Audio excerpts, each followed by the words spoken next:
Bismillahirrahmanirrahim.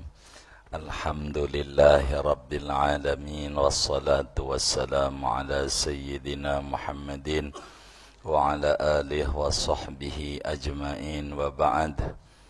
Faqad qala al-imamul muallif rahimahullah wa nafa'ana bihi wa bi barakati ulumihi wa ghafara lahu wa limasyaikhihi wa limasyaikhina amin. Qala al-muallif bisanadihi an Abi Hurairah radhiyallahu anhu qala, diriwayatkan dari Abu Hurairah radhiyallahu anhu, ia berkata, qala Rasulullah sallallahu alaihi wasallam, Rasulullah sallallahu alaihi wasallam bersabda, innal mu'minah, sesungguhnya seorang mukmin, idza tudira, apabila naza', datang sakaratul mautnya, atathul malaikatu, maka mendatangi dia oleh malaikat rahmat, bihariratin, dengan membawa kain kafan sutra, fiha miskun, yang pada sutra itu ada misik, minyak misik, wa min doba'ir raihani, dan daripada harum-haruman wangi-wangian, wa tusallu ruhuhu, dan dicabut ruhnya, kama tusallu sya'ratu minal ajini, sebagaimana dicabut rambut daripada adonan tepung. Wa yuqalu, dan dikatakan, ayyatuhan nafsul mutmainnah, wahai jiwa yang tenang, irji'i ila rabbik, kembalilah engkau kepada Tuhanmu, radiyatan mardiyah, padahal ridha lagi diridhoi, ila rahmatillahi ta'ala wa ridwanih, menuju rahmatnya Allah dan keridhoannya. Wa idza ukhrijat ruhuhu, apabila telah dikeluarkan ruhnya, wudi'at ala dhalikal miski war raihan, maka diletakkan ruh itu atas yang demikian itu sutra bercampur misik dan wangi-wangian. Wa tuyat 'alaihal harira, dan dibungkus, dilipat atasnya sutra itu. Wa bu'isa biha ila iliyin, dan dibawa dengan ruh itu menuju surga iliyin. Wa innal kafira, dan sesungguhnya orang kafir itu, idza tudira, apabila sakaratul maut, atathul malaikatu, niscaya mendatangi dia malaikat azab, bimishin min sya'rin fihi jamrun, dengan kain kasar daripada bulu yang ada padanya bara api. Fatunza'u ruhuhu, maka dicabutlah ruhnya orang kafir, intiza'an syadidan, dengan dibetot yang keras. Wa yuqalu laha, dan diucapkan baginya, ayyatuhan nafsul khabithah, wahai jiwa yang busuk, ukhruji ila rabbiki sakhitatan maskhutan alik, keluarlah engkau kepada Tuhanmu, padahal murka dan dimurkai, alaiki kepadamu, ila hawanillah, kepada kehinaan dari Allah, wa azabih, dan azab Allah. Fa idza ukhrijat ruhuhu, apabila dikeluarkan ruhnya, wudi'at ala dhalikal jamri, maka diletakkan itu ruh atas yang demikian itu kain kasar yang ada bara apinya. Wa inna laha nashizan kanasizil ghalayan, dan bahwasanya bagi ruh itu ada suara bergejolak seperti bergejolak suaranya gejolak daripada tungku.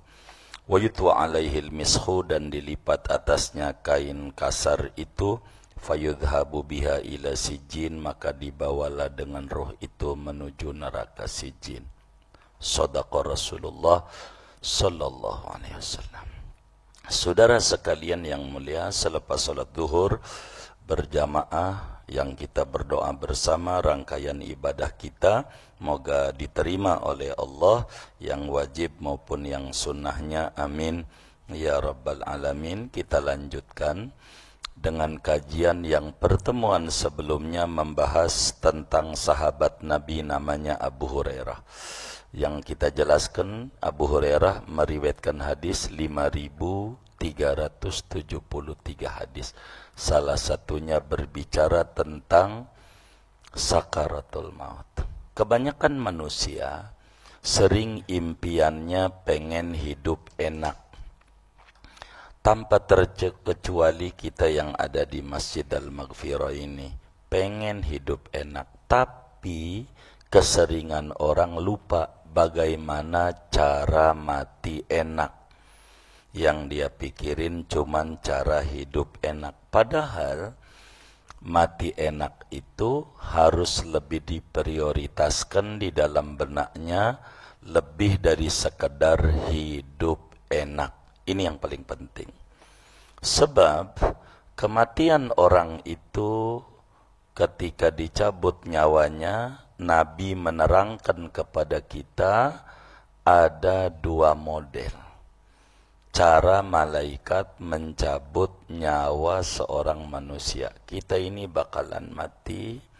Di badan kita ada dua instrumen. Ada namanya alamul mulki, alam indrawi, jasad kita, dan ada namanya alam malakut, alam non indrawi, yaitu ruh kita. Penyatuan antara alamul mulki dan alam malakut itu atas izin Allah Subhanahu wa ta'ala. Sehingga dia tidak bisa menyatu secara hakikat kecuali karena kudrat iradat Allah menyatulah di tubuh kita. Maka ruh sebagai alam malakut akan balik pada alamnya, dan badan kita sebagai alamul mulki akan balik kepada asalnya. Dari tanah ya kita kembali bakal ke tanah. Nabi terangkan posisi orang yang meninggal itu. Kalau orang baik sama orang jahat tidak sama. Tinggal kita mau milih yang mana. Itu adanya kita yang menentukan. Nabi gambarkan kalau orang baik mau wafat, sebelum malaikat maut cabut nyawa, didatengin dulu oleh malaikat rahmat namanya. Malaikat yang membawa kasih sayang Allah. Pertama-tama malaikat ini membawa kain kafan dari surga, bentuknya sutra, yang wangi sekali karena dibubuhi misik, untuk persiapan membungkus roh orang tersebut. Dan begitu banyak wangi-wangian di kain kafan. Ini namanya alam gaib yang kita wajib beriman tentang rukun iman yang kelima, hari kiamat, yang di dalamnya berbicara kematian sampai akhirat. Lalu kemudian ruh ini dicabut oleh malaikat. Cabut ini ada 4 tahap, saudara. Ada dari kaki sampai dengkul. Ini lain malaikatnya. Dari dengkul sampai pinggul, sampai dada sebutnya, lain malaikatnya. Dari pinggul tuh sampai leher, 3 tuh, lain malaikatnya. Dari leher sampai ubun-ubun, lain malaikatnya. Yang di ubun-ubun itu ketika udah ketok palu itu pimpinan, namanya malaikat Israel. Itu yang tanda tangannya kan semuanya pimpinan. Prosedurnya dari bawah itu ada, normal itu. Nah, malaikat ini cabut nyawa. Kalau orang tuh baik, kata Nabi, dicabut nyawanya kayak rambut yang ada di adonan tepung. Ini adonan tepung, ada rambutnya. Waktu dicabut, kira-kira adonannya goyang nggak? Goyang nggak? Nggak ada perubahan. Kalau orang baik, waktu ruhnya dicabut itu nggak berasa sama sekali. Nggak sakit. Sebagaimana adonan dicabut itu rambut sehelai, nggak berubah sama sekali. Moga kita saat meninggal kayak begitu tuh.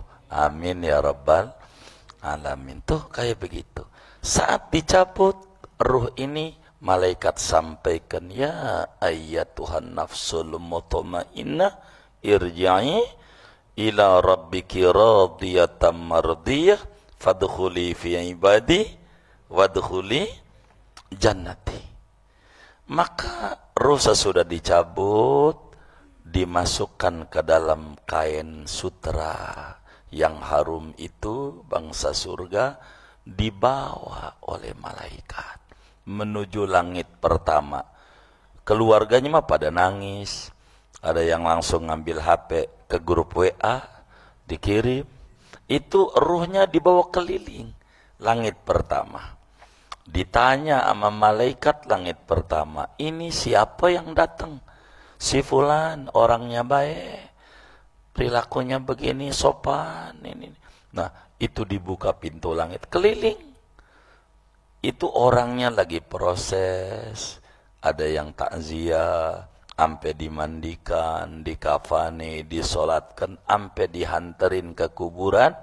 Ruh itu keliling sampai ruh itu pada akhirnya balik lagi ke orang itu di kuburan untuk ditanya ama mungkar nakir. Ini proses nanti kita begitu, suka tidak suka ngalamin kayak begitu. Namun sebaliknya, kalau orang tuh perilakunya jahat di dunia, enggak baik perilakunya, begitu, enggak mau ibadah, enggak nurut sama Allah, begitu. Yang kayak begitu saat dia meninggal, maka malaikat azab datang membawa kain kasar gatal dari neraka. Ada bara apinya, panas, jadi kainnya panas, kainnya begitu. Kayak orang kawas-kawas mau pilpres begitu kan, panas tuh begitu. Ini lebih panas lagi, ini lebih panas lagi begitu. Maka kemudian dicabut ruhnya dengan apa? Betot. Cabutnya enggak ada pelan-pelannya. Digambarkan oleh Rasulullah SAW kayak sujen, namanya orang daerah itu. Sujen itu besi yang nempel di kulit kambing yang busuk. Jadi ketika ditarik itu ngikut, ditarik ngikut, tarik ngikut, ditarik ngikut. Ya daripada pegel-pegel kudu diapain? Ngebetot. Begitu dibetot. Dan nyawa itu waktu ditarik itu, sakitnya yang namanya sakaratul maut itu, kalau mau digambarkan logika, Nabi sampaikan lebih sakit dibanding badan dibacok-bacok 300 kali. Badan kita nih dipotong-potong, mutilasi 300 kali, masih ringan. Masih sakitan dicabut nyawa. Masih sakitan, nyawa dicabut. Bagaimana kita punya urat-urat nadi, masih hidup-hidup, dicabutin pakai tang. Bayangin kayak begitu. Ini nyawa mau dicabut. Maka kemudian malaikat mengata, ayyatuhan nafsul khabisa, wahai jiwa yang jahat di dunianya, keluarlah dari badan itu dengan penuh murka menuju siksaan dan kehinaan dari Tuhan. Dibawalah ruh itu sampai dia bergejolak, suaranya itu kayak bergejolaknya air yang ada di wajan kena panas tuh, bluk bluk begitu tuh. Dibawalah dia ke sijin, keliling, masuk ke langit, ditolak. Kalau orang tuh jahat. Jadi dari informasi Rasulullah ini, hadirin, tinggal kita pilih. Maukah kita meninggal secara ruhnya dicabut kayak rambut dalam adonan, ataukah kita kayak sujen besi panas yang ada di kulit kambing ditariknya ngikut? Terserah kita. Pada waktu hidup ini silahkan hidup, karena kata Allah dalam Al-Quran, inna hadainahu sabila imma syakiran wa imma kafur. Ajaran udah ada, Nabi ada, ulama sampaikan, terserah kita. Mau milih wafatnya Kaya yang pertama ataukah kaya yang kedua, berangkat daripada pola hidup kita. Kalau pengen kita dicabut nyawanya enak, maka banyakin kesyukuran kepada Allah Subhanahu wa ta'ala. Mohon maaf, anjing saja andai dikasih makan ama yang punya tuh pagi siang malam dikasih makan 3 bulan aja tuh anjing, kira-kira nurut nggak sama yang ngasih makan? Nurut nggak? Nurut. Kenapa dia nurut? Kenapa dia nurut? Mengerti terima kasih. Ini orang sudah baik sama saya dikasih makan, sudah sewajarnya saya kudu nurut sama dia karena dia kasih makan. Itu kata anjing. Yang jadi renungan kita, Allah kasih makan kita udah berapa bulan ya? Nih yang bener nih, udah berapa bulan? Udah tahunan, ada yang udah 25 tahun, bener nggak? Ada yang udah 30 tahun, ada yang udah 40 tahun, ini ada yang 45, ada yang 50. Bila anjing aja cuma dikasih makan 3 bulan, nurut sama yang ngasih makan. Masa kita yang ada akalnya nggak nurut sama Allah? Walaupun kita kemarin dibombardir corona, toh sampai sekarang masih hidup, betul nggak? Ini masih makan nggak yang di Al-Maghfirah ini? Berapa kali sehari? 3 kali. Udah termasuk bakso belum? Mie ayam, batagor, siomay, nggak layak ngeluh. Hidupnya banyakin kesyukuran sama Allah. Mau ngapain hidup? Begitu banyak berterima kasih sama Allah. Ada cerita menarik. Ada orang dipanggil polisi dan diadili gara-gara dia ngegebukin kucingnya. Jadi akhirnya tuh orang dipanggil di peradilan, ditanya oleh hakim, kenapa kamu gebukin itu kucingmu? Dia jawab, ini kucing saya temukan di pinggir jalan, mengeong-ngeong karena kesakitan, kelaparan. Saya rawat, saya obati, saya kasih makan, kasih susu gratis, susu. Begitu saya kasih rawat ini semuanya. Sampai dia seger buger ini. Kemudian dia udah sehat, tumbuh gede. Coba kurang ajar enggak saya rawat, kasih makan. Kasur saya diberakin sama dia. Karpet saya dikencingin sama dia. Mana ada terima kasihnya nih kucing. Dirawat sama saya dengan baik kayak begini. Akhirnya ya saya gebuk aja. Saya gebuk. Karena kucing tidak mengerti terima kasih. Ini alasannya saya gebuk, wahai hakim. Itu sang hakim nangis. Sampai yang hadir di persidangan itu kaget. Kenapa Tuan Hakim nangis? Ya Rabbana, betapa baiknya Allah. Kita kayak kucing itu.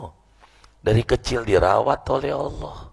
Dari mulai perut ibu kita. Kasih makan sama Allah. Nggak pernah ngimpi dari kecil akan kerja di BPJS. Ada nggak yang rencana dari kecilnya mau kerja ini? Kan kagak ada. Kebaikan Allah semuanya. Lalu kemudian kita kagak nurut. Untung Allah kagak gebukin kita. Untung Allah kayak ini orang. Begitu. Kudu kita terima kasih sama Allah. Kita harus banyak bersyukur sama Allah. Harus banyak terima kasih sama Allah. Supaya kita mati enak. Orang banyak berpikir hidup enak tapi lupa bagaimana dia cara mati enak. Mati enak itu seperti itu, nyawanya dicabut enggak berasa. Maka ada orang meninggal itu hadirin, ada yang nangis, matanya keluar air mata. Kenapa dia nangis? Dia terharu. Waktu nyawa dicabut, surganya diperlihatkan, tuh tempatmu. Maka dia girang. Lagi nangis asik mandangin surga, nyawa dicabut, enggak berasa. Orang lagi nikmat. Sebagaimana tuh zaman Nabi Yusuf alaihi salam. Suruh mandangin Nabi Yusuf, dia motongin mangga, ampe jarinya kepotong, kagak berasa. Saking asiknya. Saking asiknya. Kayak orang mancing. Dia pegangin joran aja, dikedet-kedet ikan. Itu dompetnya dia ngambil, enggak berasa. Saking apanya? Asiknya. Itu begitu. Kalau orang baik tuh, subhanallah. Enak kalau orang dia baik. Dicabutnya. Ada juga yang meninggalnya itu senyum. Karena dia melihat lagi bahagia. Diperlihatkan tempat-tempat yang bakal dia tempati. Maka meninggalnya dalam keadaan senyum. Berbeda-beda orang tuh. Ada yang ininya keringetan. Ini ciri. Orang meninggalnya enak itu ada yang keringetan, keningnya. Ada yang menangis. Dan ada juga yang tersenyum. Itu berbeda-beda. Setiap orang itu hadirin beda-beda. Tapi kalau orang jahat ya meninggal kayak begitu. Di dunia aja kayak begitu. Maka kita selagi kita hidup nih harus berupaya untuk mengejar mati enak. Mati nikmat. Begitu. Sehingga kita kerja maksimal. Enggak kemudian kita kerja, enggak ada bos aja. Ya Allah, main game online, mulu game online begitu. Mobile Legend, padahal udah janggutan. Yang kayak begitu, entar aja ada bos kasakusuk, pura-pura rajin. Ada yang kayak begitu tuh. Ada enggak? Banyak enggak? Yang mana orangnya ini? Tuh begitu. Kita bertanggung jawabnya bukan sama atasan kerja. Tanggung jawab pertama sama Allah. Kebaikan tetap kebaikan meski kurang dinilai, tapi pada akhirnya baik. Ada hukum tabur tuai. Kalau kita taburnya duren nggak bakalan lah buahnya berenuk. Kalau nanamnya berenuk ngimpi pengen buahnya duren nggak ketemu, maka haruslah kita berupaya mati enak. Karena itu jangan kita mati-matian mengejar sesuatu yang tidak ada manfaatnya kala kita mati. Ini yang paling pokok untuk kita upayakan dalam hidup. Kita harus berupaya apa yang kita bisa dikerjakan. Kayak sekarang bulan Sya'ban, bulan ulang tahunnya sholawat ayat innallaha wa malaikatahu yusholluna 'alan nabi itu yang ada di Al-Ahzab. Kata para mufassir di antaranya Imam Ibnu Abi Shaif Al-Yamani, nazalat fi Sya'ban. Turun di bulan Sya'ban. Banyakin Sya'ban ini. Baca sholawat sama Nabi. Demi supaya apa? Ya, supaya kita nanti matinya enak. Begitu. Itu yang paling pokok. Matinya enak. Dunia bakal ngikut. Ini yang paling pokok. Jangan banyak menyimpan sesuatu yang tidak ada manfaat. Mikirin orang yang nipu kita. Mikirin anak buah yang kurang nurut sama kita. Meremelek malam. Sampai jam 11 ngapa dia ya. Pada waktu kerja di BPJS gua yang ngajak gitu. Tapi sekarang dia kayak begitu. Pas udah jadi atasan aja kurang ajar sama gua. Padahal gua tuh udah baik banget. Sampai jam 11 miring kiri. Kurang apa gua baiknya sampai jam 1 yang kita pikirin dia lagi ngorok. Bener nggak? Ngorok nggak dia? Nyenyak nggak? Jadi kita nggak bisa tidur nih kira-kira ulah dia ulah kita. Ulah dia ulah kita.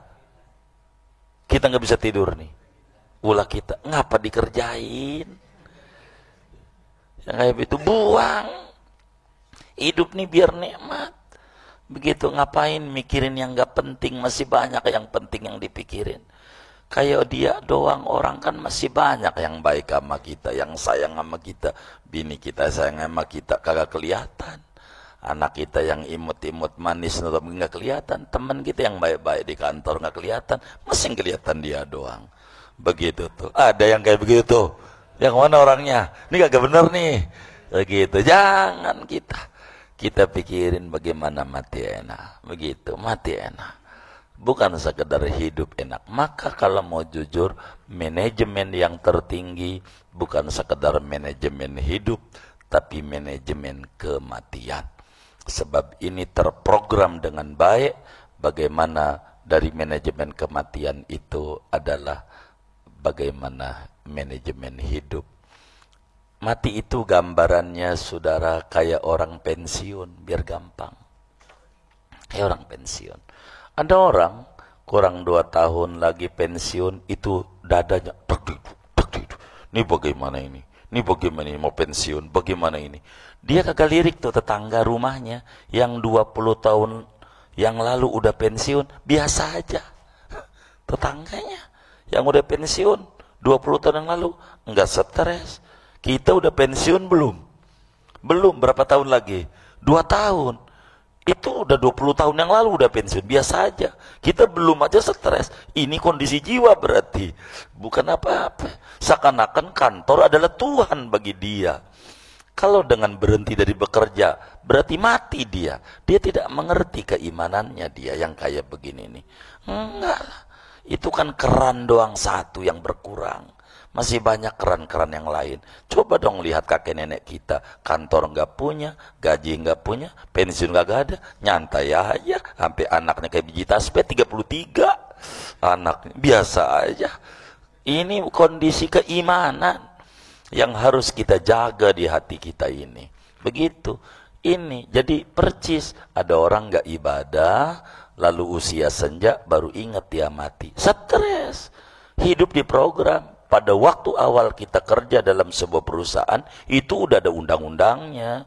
Pensiunnya 58 lah. Begitu tuh, umpamanya. Itu udah ada. Manakala kita diterima, itu berarti udah ada lowongan. Begitu. Dan udah ada batas. Ada start, ada finish. Jangan mikirin finish di ujung. Dari awal. Program hidup. Tadinya hidupnya nyantai aja. Main-main aja lah, masih lama pensiun. Ujungnya udah dekat baru dipikirin. Salah, namanya manajemen kematiannya keliru. Dari lahir, dunia ini enak kagak.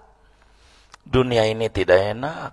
Kalau mau jujur, kalaulah dunia ini enak, maka setiap bayi yang lahir nyengir dan ketawa. Ada enggak bayi yang lahir ketawa? Ada enggak? Enggak ada. Bayi yang lahir kenapa? Nangis. Itu kagak enak dunia. Kagak enak. Bagaimana yang membuat jiwa kita enak? Deket sama Allah. Ikuti prosedur Rasulullah. Manajemen ini harus diatur. Begitu tuh. Saya sering pusing. Biasa, baca dong. Dunia itu berputar. Nama juga muter, ya pusing biasa. Bener nggak? Bener nggak? Iya begitu, pusing. Emang juga dunia berputar, kalau pusing biasa. Begitu tuh. Bagaimana cara mengendalikan diri kita? Nih tangan. Ada berapa tangan kita? 2, baik. Orang nyala kita banyak. Orang jelek-jelekin kita banyak. Yang kita bisa tutup dengan tangan kita 2 orang doang. Ada 100 saja yang nyela kita. 2 doang. Lah ini kita tutup 98 ngoceh lagi. Kita tutup 98 ngoceh lagi. Kita tutup 98 ngoceh lagi. Kita tutup ngoceh lagi. Capek yang kayak begitu. Capek. Maka yang paling baik bukan ke sana. Nutup mulut sendiri. Nggak usah tangan 2. Tangan 1 bisa. Begitu. Capek tuh. Ntar ada lagi yang protes. Pegel. Bikin lagi buzzer. Capek sampai kapan duit begitu tuh. Mendingan buat disumbangin tuh orang pengurus masjid tuh, kasihan. Marbot-marbotnya itu. Kalau kotor aja diomelin ya kan.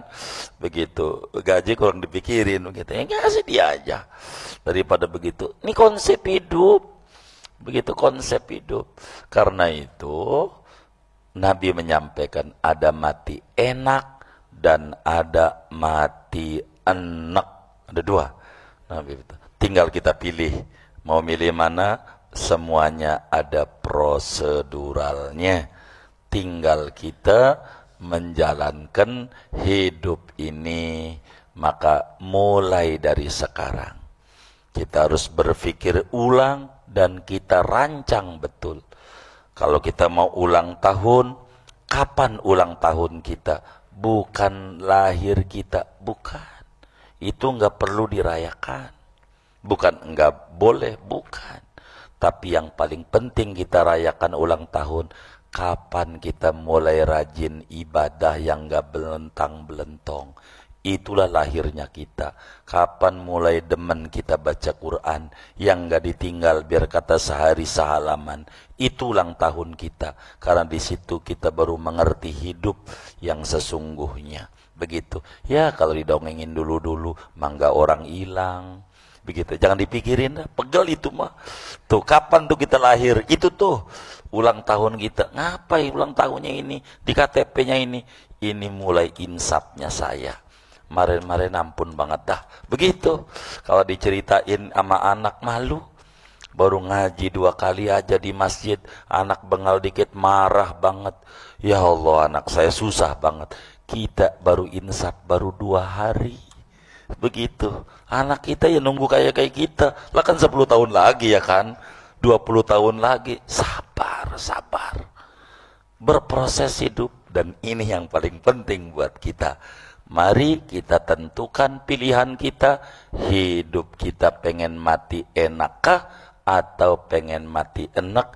Ada aturannya disampaikan oleh baginda kita Nabi besar Muhammad sallallahu alaihi wa alihi wasallam. Semuanya ada prosedurnya. Ada mati husnul khotimah dan ada mati su'ul khotimah. Tidak ada ceritanya di ujungnya tanpa awalan yang bagus. Maka mumpung kita masih hidup, mari pelan-pelan benahi kehidupan kita. Sedikit demi sedikit ikuti aturan-aturan Rasulullah. Insya Allah hidup kita penuh berkah, umur kita berkah, karir kita berkah, rezeki kita berkah, keluarga kita berkah, anak keturunan kita berkah, lingkungan kita berkah. Allah beri kita semuanya barakah dunia, barakah akhirat. Amin ya rabbal alamin.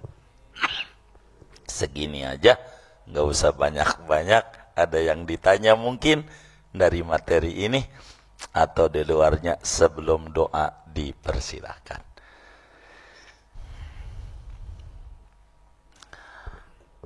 Kalau tidak ada, doa saja. Baik, kita doa. Bismillahirrahmanirrahim. Alhamdulil ghafuri lil abdi dhil gururi wal farti fil umuri wa hamaqatil huburi wa salatullah dawama wa salamuhu tamama على من يجي إماما ولأنبياء ختاما وعلى الآل الكرام والصحب كالنجوم في قدوة المرام للعرب والأعجم يا رب ربنا اعترفنا بأننا اغترفنا وأننا أسرفنا على لظى أشرفنا فتوب علينا توبة تغسل كل حوبة واستر لنا العورات وآمن الروعات واغفر لوالدينا ربي ومولودينا والأهل والإخوان وسائر الخلان وكل ذي محبة أو جيرة أو صحبة والمسلمين أجمع آمين ربي يسمع فضلا وجودا منا لا باتساب منا بالمصطفى الرسول نحظى بكل سولي بالمصطفى الرسول نحظى بكل سول بالمصطفى الرسول نحظى بكل سول صلى وسلم ربي عليه أدى الحب وآله وصحبه عداد طش صحبي والحمد لله في البدء والتناهي والحمد لله في البدء والتناهي الحمد لله على نعمة الله الحمد لله على بركة الله الحمد لله حمدا يوافي نعمه ويكافئ مزيده والحمد لله رب العالمين. Assalamualaikum warahmatullahi wabarakatuh.